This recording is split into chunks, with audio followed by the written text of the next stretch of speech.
तो दोस्तों आज की हमारी मूवी का नाम है नोइंग। मूवी की स्टार्टिंग में हमें एक बच्ची को दिखाया जाता है जिसका नाम लुसेंडा होता है। अब जबकि यहाँ पर रिसेस होने की वजह से बाकी सब बच्चे खेल रहे होते हैं, लेकिन लुसेंडा ऐसे खड़ी थी जैसे वो किसी से डर रही हो। लुसेंडा को कुछ अजीब आवाजें सुनाई दे रही थी, जैसे कोई उसे कुछ बताना चाहता हो। और तभी रिसेस खत्म हो जाती है और टीचर सब बच्चों को क्लास में चलने के लिए कहती है, लेकिन लुसेंडा का ध्यान कहीं और होता है और उसे टीचर की आवाज सुनाई नहीं देती, जिस कारण टीचर उसके पास आकर उसे क्लास में ले जाती है। अब क्लास में टीचर सब बच्चों को बताती है कि कल स्कूल के ओपनिंग डे पर एक कंपटीशन होगा और इस कंपटीशन में सभी बच्चों को ऐसी पेंटिंग्स बनानी होगी जो उन्हें लगता है कि फ्यूचर में पॉसिबल हो सकती हैं। और फिर कंपटीशन शुरू हो जाता है। सभी बच्चे अपनी अपनी पेंटिंग्स बनाने लग जाते हैं, लेकिन लुसेंडा अपने पेपर पर पेंटिंग की बजाय कुछ नंबर्स लिख रही थी। उसने नंबर्स लिख लिख कर अपनी पूरी शीट भर डाली थी और थोड़ी देर बाद इनका टाइम खत्म हो जाता है और टीचर शीट वापस ले लेती है। लुसेंडा को देखकर ऐसा लग रहा था जैसे वो कुछ और भी लिखना चाहती हो। देन टीचर इन सब की पेंटिंग्स एनवेलप्स में पैक कर देती है और एक टाइम कैप्सूल में डाल देती है और उन सबको बताया जाता है कि इस टाइम कैप्सूल को 50 साल बाद खोला जाएगा। अब स्कूल के ओपनिंग डे वाले दिन उस टाइम कैप्सूल को जमीन में दबा दिया जाता है और यहाँ पर लुसेंडा की टीचर लुसेंडा को देखती है, जो कि एक बैलून पकड़े साइड में खड़ी थी। लेकिन जैसे ही वो टीचर मुड़कर देखती है तो लुसेंडा वहाँ से गायब हो चुकी थी, जो बात टीचर को बहुत अजीब लगती है और टीचर और वहाँ का स्टाफ लुसेंडा को ढूंढना शुरू कर देता है। ढूंढते ढूंढते टीचर स्कूल की बेसमेंट में पहुंचती है। वो जैसे ही डोर ओपन करती है तो वहाँ पर लुसेंडा खड़ी होती है और उसके हाथ की उंगलियों से खून निकल रहा था और वो बहुत डरी हुई थी और उसने डोर पर अपनी फिंगर से कुछ नंबर भी लिखे थे। शायद ये वही नंबर थे जो लुसेंडा अपनी शीट पर लिखना चाहती थी।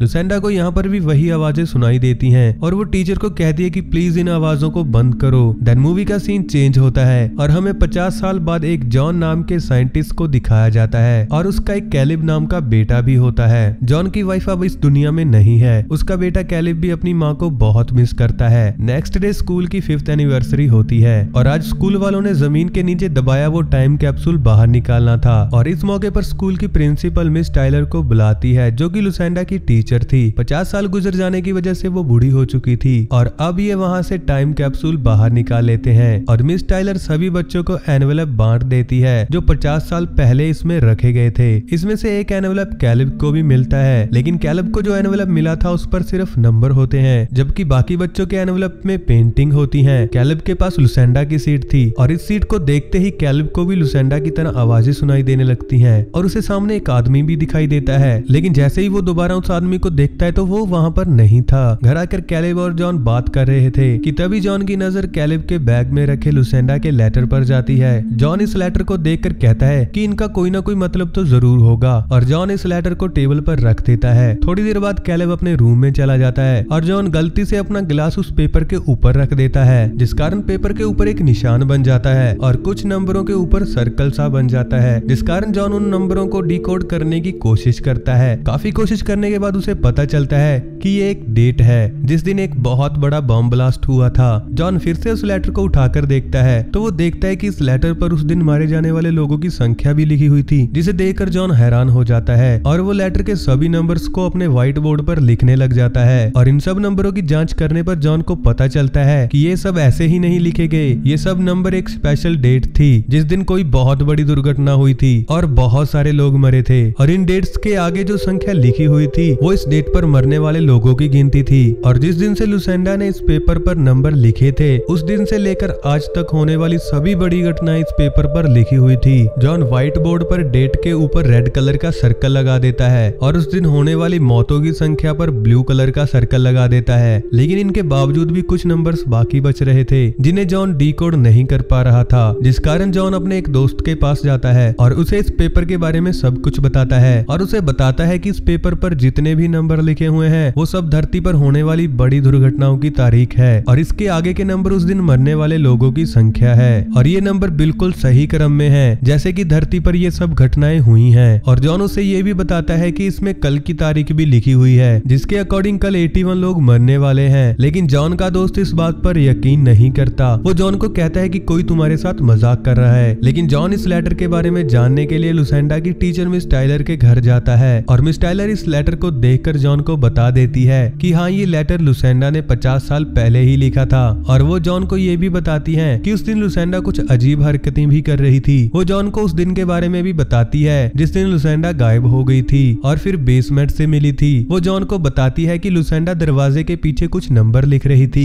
जॉन लुसेंडा से मिलना चाहता था, लेकिन टीचर जॉन को बताती है कि लुसेंडा तो कुछ साल पहले ही मर चुकी है। और फिर जॉन घर आ जाता है। जॉन किसी से फोन पे बात कर रहा था और कैलिब घर के बाहर खेल रहा था कि तभी वहाँ पर एक कार आकर रुकती है, जिसमें से एक अनजान आदमी बिना कुछ बोले कैलिब को एक काला पत्थर देता है। अब जैसे ही जॉन घर से बाहर आता है तो वो आदमी यहाँ से जा चुका था। अब नेक्स्ट डे जॉन कैलिब को स्कूल लेने के लिए जा रहा था, लेकिन ट्रैफिक जाम होने की वजह से वो आगे नहीं जा पा रहा था कि तभी अचानक उसकी नजर कार के जीपीएस पर पड़ती है, जिस पर कुछ नंबर्स लिखे हुए थे। जॉन को ये नंबर कुछ जाने पहचाने लगते हैं और वो तुरंत लुसेंडा का लेटर निकालकर देखने लगता है, तो वहाँ पर भी सेम नंबर लिखे हुए थे। तो जॉन कार से बाहर निकलकर ट्रैफिक को देखने लगता है कि तभी अचानक एक प्लेन आकर वहाँ पर क्रैश हो जाता है। यहाँ पर जॉन की जान बच जाती है और घर आने पर जॉन न्यूज में देखता है कि प्लेन क्रैश में 81 लोग मारे जा चुके हैं, यानी कि इस लेटर पर बिल्कुल सही लिखा हुआ था। और तभी हम कैलिब के रूम में उस अनजान आदमी को देखते हैं जो उसे काला पत्थर देकर गया था।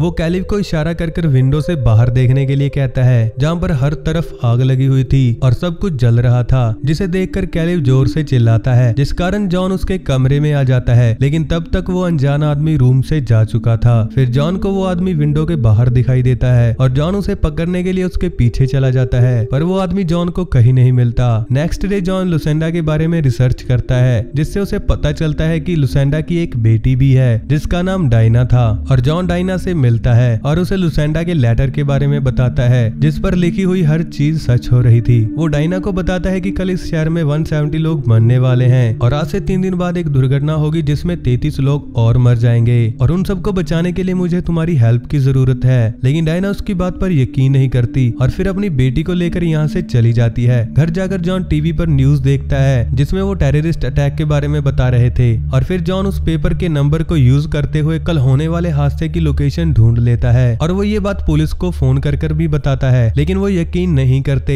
जिस कारण जॉन खुद वहाँ चला जाता है। जॉन को वहाँ एक आदमी मिलता है जो अजीब हरकतें कर रहा था। जॉन को लगता है कि शायद ये टेररिस्ट है और वो उसका पीछा करने लगता है, लेकिन वो एक छोटा मोटा चोर होता है। और यहीं पर जॉन देखता है कि सामने से आने वाली ट्रेन ने अपना ट्रैक चेंज कर दिया है, जिस कारण दोनों ट्रेन एक दूसरे से सीधा टकरा जाती हैं, जिस कारण यहाँ पर बहुत से लोग मर जाते हैं, लेकिन जॉन यहाँ पर भी बच जाता है। अब लुसेंडा की लिखी एक और बात सच हो चुकी थी, क्योंकि इस एक्सीडेंट में 170 लोग मारे जा चुके थे। और अब जॉन यहाँ से सीधा अपने घर चला जाता है। घर जाकर वो देखता है कि घर के बाहर डायना और उसकी बेटी एबी बैठे हुए थे, क्योंकि उसे पता चल गया था कि जॉन जो बोल रहा था वो सच हो चुका है। डायना जॉन को बताती है कि लुसेंडा ने डायना को पहले ही बता दिया था कि उसकी मौत 19 अक्टूबर को होगी, जो कि इस लेटर पर लास्ट डेट थी, जिस कारण डायना अपनी मॉम लुसेंडा को पसंद नहीं करती थी। अब जॉन लुसेंडा के बारे में जानना चाहता था, जिस कारण डायना जॉन को एक घर में लेकर जाती है, जहाँ पर लुसेंडा सबसे परेशान होकर अकेले टाइम स्पेंड करती थी। और यहीं पर डायना उस लेटर को भी देखती है, जिस पर उसे पता चलता है कि लेटर के लास्ट डेट के बाद 33 नहीं बल्कि उल्टा ई लिखा हुआ था, जिसका मतलब उन्हें समझ में नहीं आता।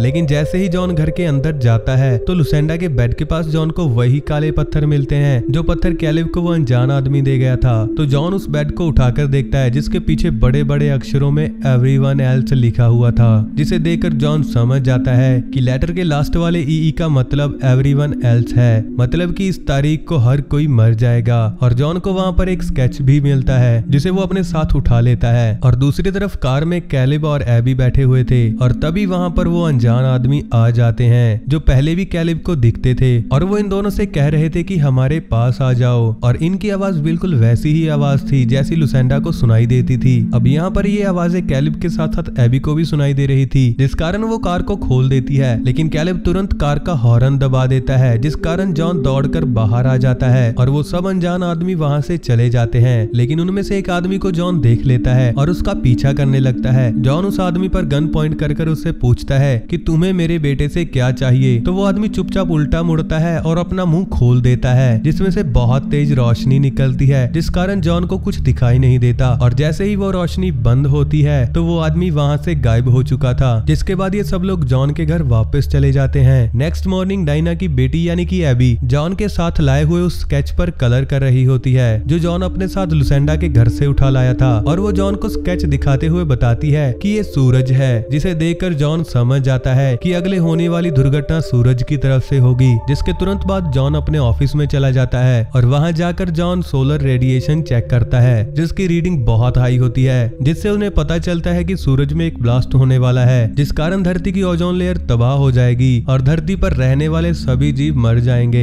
फिर जॉन यहाँ से घर चला जाता है। घर जाकर वो अपने बेटे को देखता है जो बिल्कुल लुसेंडा की तरह ही एक पेपर पर नंबर लिख रहा था। जॉन उससे पेपर छीन लेता है, लेकिन फिर भी कैलेब अपने पेन से टेबल पर नंबर लिखता रहता है। जॉन उसके हाथ पकड़ लेता है तो फिर कैलेब रुक जाता है और ये सब कुछ देखकर जॉन को याद आता है कि सेम ऐसे ही लुसेंडा भी कर रही थी और उसने कुछ नंबर स्कूल की बेसमेंट के डोर पर भी लिखे थे। और जॉन तुरंत स्कूल जाकर उस डोर को उखाड़ कर ले आता है और उस डोर पर वो नंबर देखने की कोशिश करता है जो लुसेंडा ने लिखे थे और फाइनली उसे वो नंबर मिल जाते हैं और जीपीएस पर वो नंबर डालने पर उसे एक लोकेशन मिलती है जहाँ जाकर वो सब बच सकते थे। लेकिन तब तक डायना बच्चों को लेकर यहाँ से जा चुकी थी। डायना के अकॉर्डिंग वो किसी गुफा में छुपकर बच सकते थे और तभी डायना एक गैस स्टेशन पर रुकती है। यहाँ पर न्यूज में दिखाया जा रहा था कि धरती पर एक बहुत बड़ी प्रॉब्लम आने वाली है और वो बताते हैं कि सब लोग अपने साथ अपना खाना पानी रखकर घरों की बेसमेंट में छुप जाएं। और तभी कैलेब कार से उतरकर जॉन को फोन लगा लेता है और उसे डायना देख लेती है। डायना कैलेब को गाड़ी में बैठने के लिए कहती है और खुद जॉन से बात करने लग जाती है। वो जॉन को कहती है कि वो बच्चों को लेकर गुफा में जा रही है जिससे हमारी जान बच सकती है, लेकिन जॉन उसे बताता है कि ये रेडिएशन धरती के 1 मील अंदर तक घुस जाएगी जिससे बचना नामुमकिन है और मैंने वो लोकेशन ढूंढ ली है जहाँ पर हम सब बच सकते हैं। और वो लोकेशन डायना की मॉम लुसेंडा का वही घर था।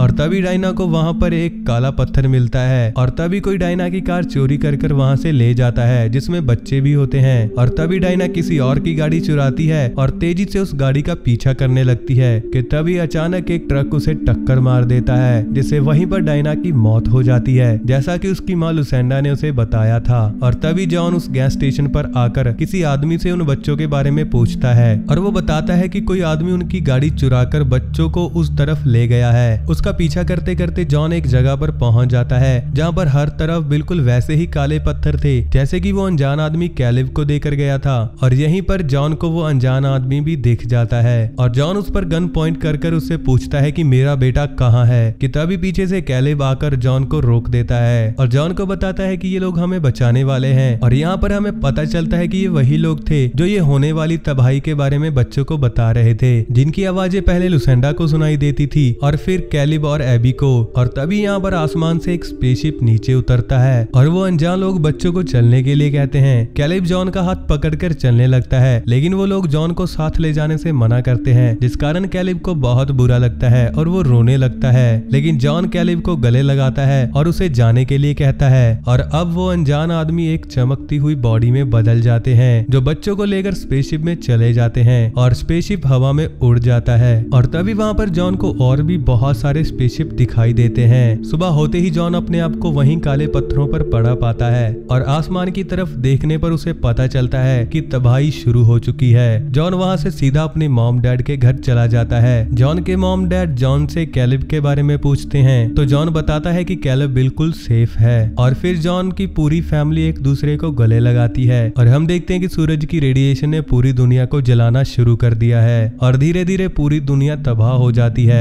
देन मूवी के लास्ट में हमें दिखाया जाता है कि वो स्पेसशिप बच्चों को एक बहुत खूबसूरत से प्लेनेट पर छोड़ जाता है और तभी हमें यहाँ पर और भी स्पेसशिप वापस मुड़ते हुए दिखाई देते हैं। यानी कि जैसे यहाँ पर कैलेब और एबी आए हैं वैसे ही यहाँ पर और बच्चे भी आए हैं और यहीं पर मूवी एंड होती है। तो दोस्तों ये थी नोइंग मूवी की कहानी। इस मूवी के शुरू से लेकर एंड तक हमें कहीं भी ये नहीं बताया गया कि वो अनजान आदमी कौन थे। हो सकता है वो एलियन हो जो इंसानियत को बचाने के लिए धरती से कुछ बच्चों को यहाँ से ले गए हों ताकि वो एक नई दुनिया बना सकें। ये वीडियो आपको कैसी लगी इसके बारे में कमेंट में अपनी राय जरूर दें और ऐसी ही मजेदार वीडियो देखने के लिए हमारे चैनल किलर एक्सप्लेनर को जरूर सब्सक्राइब करें।